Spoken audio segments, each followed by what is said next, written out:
Have you ever wondered about women who live by themselves? No boyfriend, no partner, not even actively searching for one. The truth isn't about loneliness, limited options, or past heartbreaks. It's something far more profound and perhaps a little unsettling. It challenges everything we've been taught about a woman's place in the world. Because when a woman chooses to embrace solitude, she isn't losing herself, she's discovering who she truly is. And that journey of self-discovery doesn't come with cheers, social media likes, or constant companionship. It arrives with quiet strength, a deep sense of peace, and an unparalleled form of freedom. Many still struggle to grasp this. No, she's not lonely, she's selective.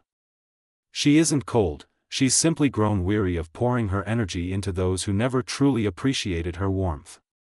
There's an inherent challenge in a woman who doesn't rely on a relationship to feel complete.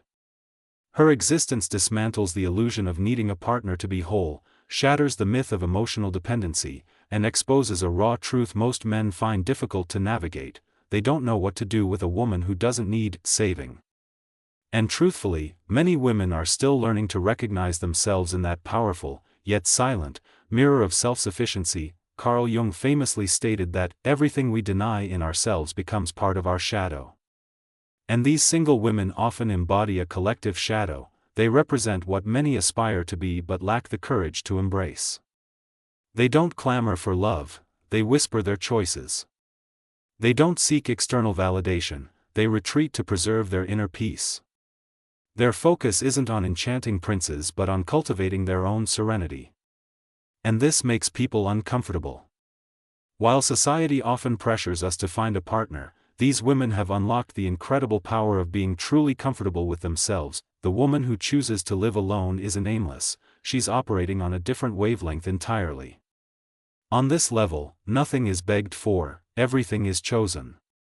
Approval isn't sought, her presence is enough. Perhaps that's why she often draws so much criticism, judgment, and attempts to categorize her. But what many fail to understand is that behind her apparent absence lies a profound presence that fills, transcends, and challenges the emotional status quo. She doesn't just want any kind of love, she desires a connection that doesn't diminish her. And until that arrives, she stands firm, complete, and whole. Perhaps you don't fully grasp it yet.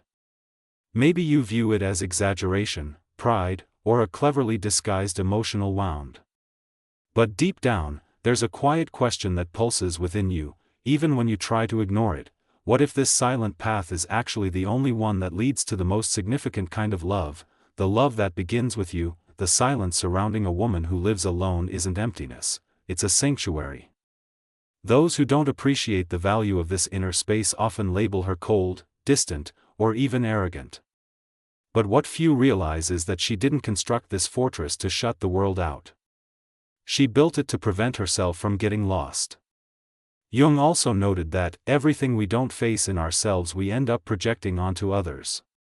This might explain why so many still confuse solitude with absence when, in reality, it can be the fertile ground for genuine self-discovery. While most people seek to feel complete through external connections, this woman turned her gaze inward.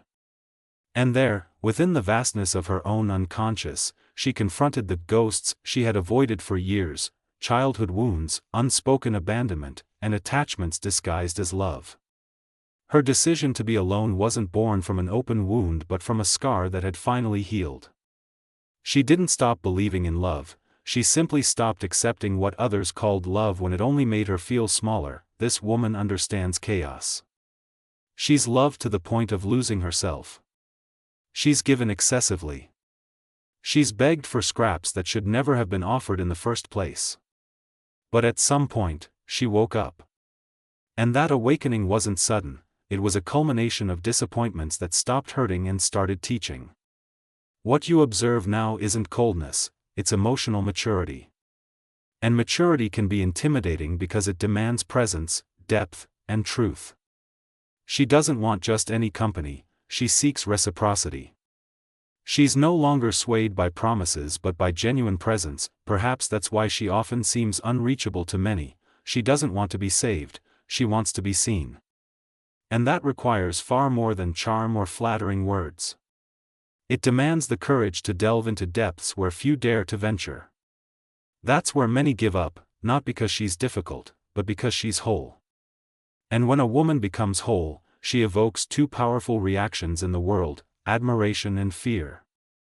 Admiration from those who are also striving for wholeness, and fear from those who still live in halves, waiting for someone else to complete them. She has no desire to complete anyone, she desires to overflow alongside someone who has also found themselves. Until then, she remains alone, not by chance, but out of loyalty to her own soul. This woman isn't hiding, she's protecting herself. There's a significant difference between isolating oneself and self-preservation. However, the world doesn't readily embrace a woman like this, a world that still champions happily ever after only in pairs, a world that views singleness as a sign of failure. Carl Jung once said, "Where convention rules, there's little room for authenticity." And this woman doesn't live by convention, she lives by her essence. She hears phrases like, "You're too picky, you should be more open, nobody's perfect." And she responds with a calm, steady, almost knowing smile. Because she understands that what many call picky is simply her bare minimum, the minimum it took her decades to realize she truly deserves. She isn't searching for perfection, she's looking for someone mature enough to love without destroying, someone who has undertaken the inner work she has already faced. And frankly, that's not something you stumble upon every day. The discomfort she elicits isn't in what she says, but in what she represents. She is living proof that it's possible to be happy without depending on anyone else. And that reality tears away masks. Men who thrive on female insecurity feel threatened, women still caught in the need for approval feel judged. But she's not here to provoke anyone, she's simply being. And the sheer authenticity of someone who has liberated herself acts as a powerful mirror for those still living in chains. This woman is not in a hurry. She doesn't need to rush to please anyone. She respects her own pace. And for that, she ignites a silent fury in a society that craves instant gratification. She seeks depth while the world chases distractions. She desires presence while the world offers only shallow availability. She longs for soul-level bonds while everyone else is busy trying to look interesting on their next Instagram story. And when she says no, it's not a game, it's truth. When she walks away, it's not drama, it's self-defense. When she chooses to stay home instead of going out with someone who feels empty, it's not arrogance, it's clarity. And that clarity, hard-won through pain and surrender, is her greatest revolution. Because she doesn't live to please, she lives to be. And that simple act of being is precisely what makes her so profound and, perhaps, so dangerous to the system. Perhaps what most unsettles people about this woman isn't her solitude, it's the peace she's found within herself. Carl Jung taught that, those who look outward dream, those who look inward awaken. And it was precisely that inward journey that she embarked upon. It wasn't easy, it was a grueling process of stripping away masks, confronting the ghosts of emotional dependency, and painstakingly rebuilding herself piece by piece. She no longer defines herself through the eyes of others, she sees herself through her own eyes. And that changes everything. How many times have you questioned if being alone is a failure or a form of freedom? How often have you felt the need to justify not having a partner by your side? This woman has experienced that too. She once believed there was something inherently wrong with her for being alone in a world that idolizes couples, even unhappy ones.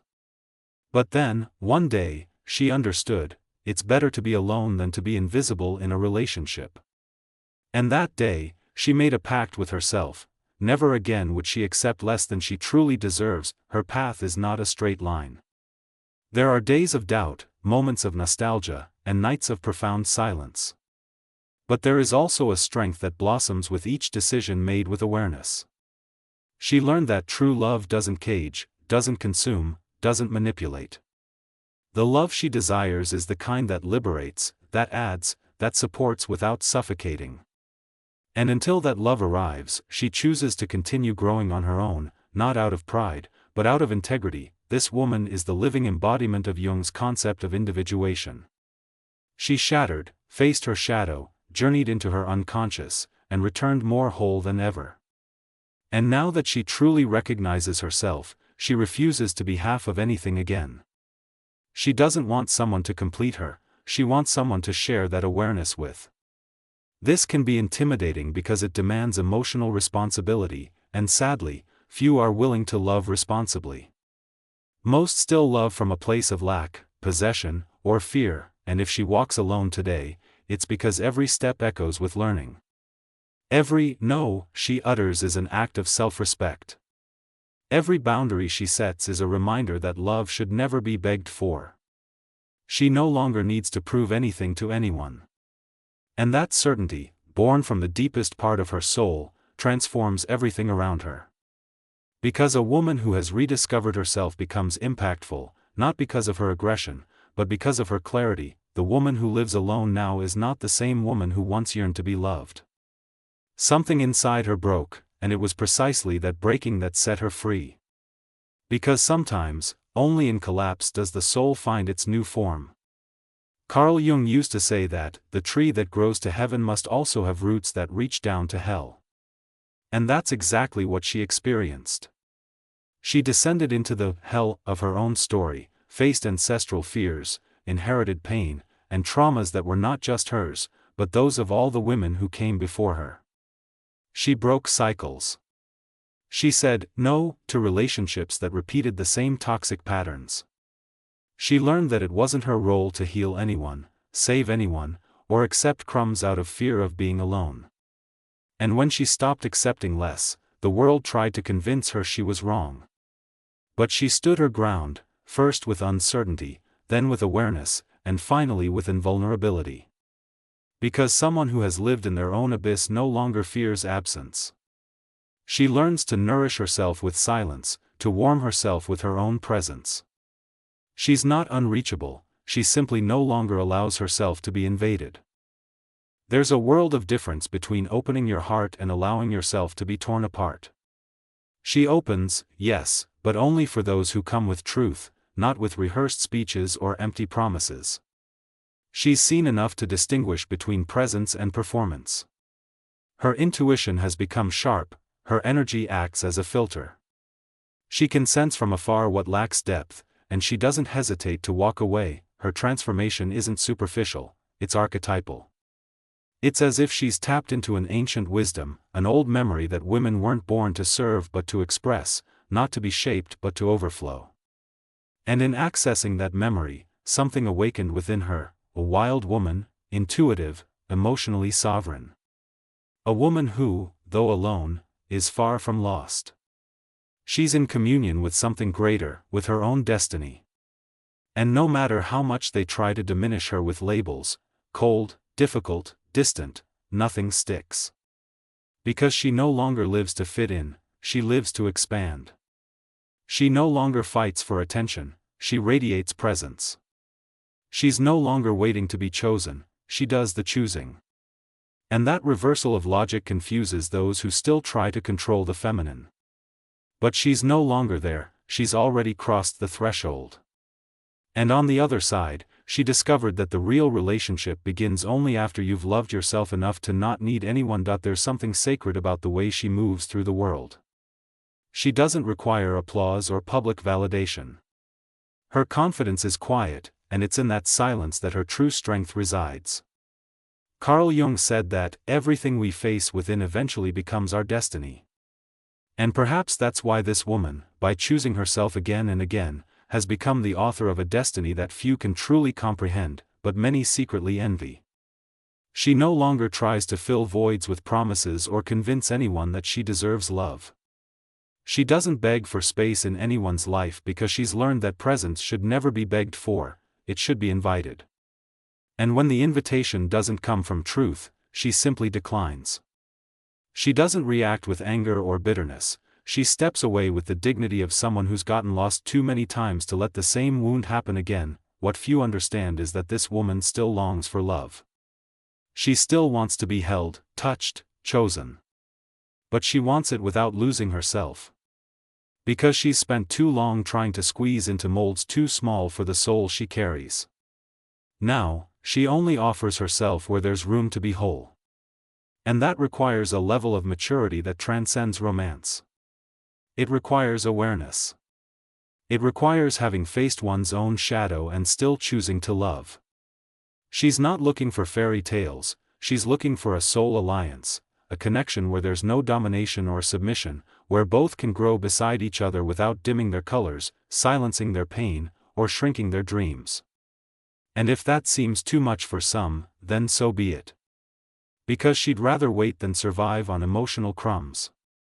And to many, that sounds like arrogance, but it's truly just self-love in its purest form that we are witnessing a new archetype of woman, a woman who has moved beyond the superficial and dived into the depths, who grew tired of merely being desired and chose to be respected, who chose to be alone not because she gave up on love but because she began to understand that real love never demands self-denial.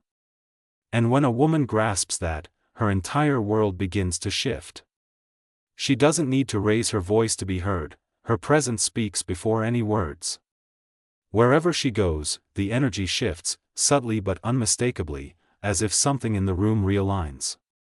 This isn't mysticism, it's energy.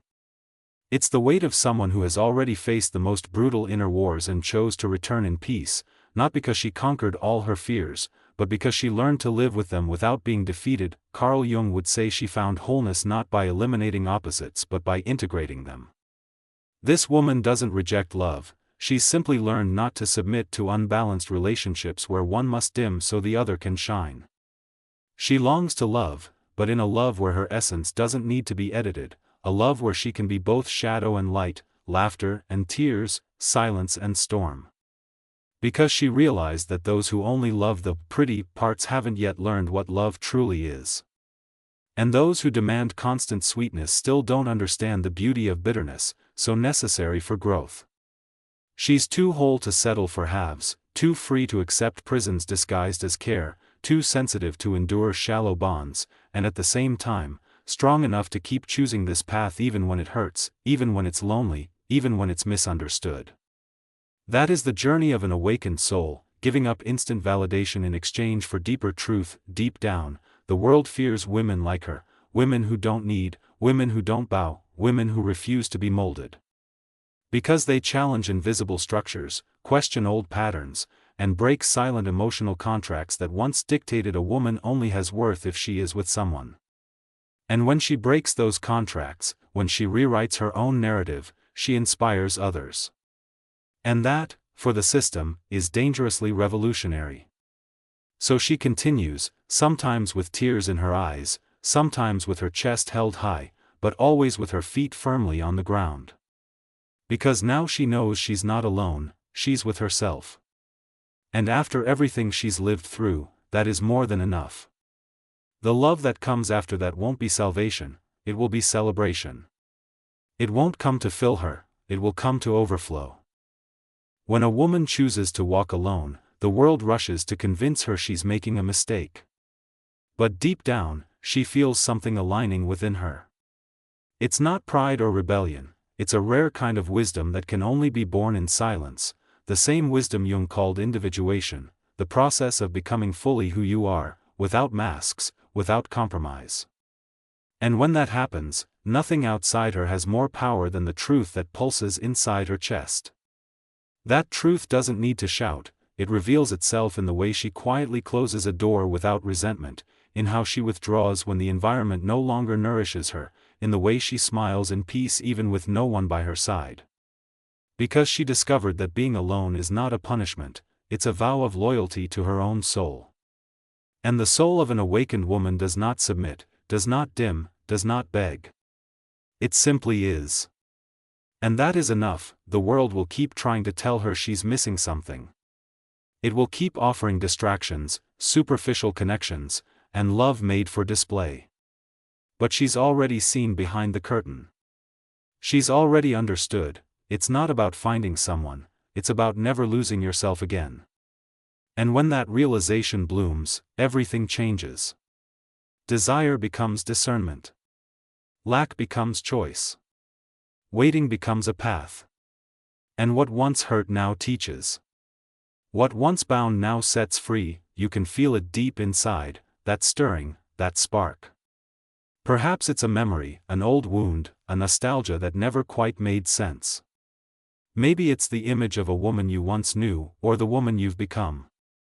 In either case, something within you is asking to be seen more clearly, something that no longer fits into old molds, something that, if you allow it, could completely transform how you relate to love, to others, and most importantly, to yourself. That woman who lives alone is more than just someone who doesn't fit the mold. She is a living symbol of emotional freedom, a reminder that it's possible to rebuild without haste, without fear, and without needing to prove anything to anyone. She doesn't walk ahead of anyone, but she doesn't follow either. She carves her own path, unique, undeniable. And along that journey, she lights little fires for others who are also waking up. If something inside you resonated with this story, perhaps it's because deep down, you too are ready for a new kind of love, a love that begins with reconciliation with yourself, a love that thrives on silence, presence, and truth, a love that can't be negotiated, begged for, or disguised. And if that love hasn't come yet, maybe it's because you first needed to become the woman who no longer accepts less than she deserves. If this message found you at the right moment, or awakened someone you forgot was living inside you, then I invite you not to keep it to yourself. Share this video with other women who need to remember their own strength. Like it, comment, and subscribe to this channel, not out of impulse, but out of choice. Because when something touches the soul, the least we can do is let it keep resonating within us and through us.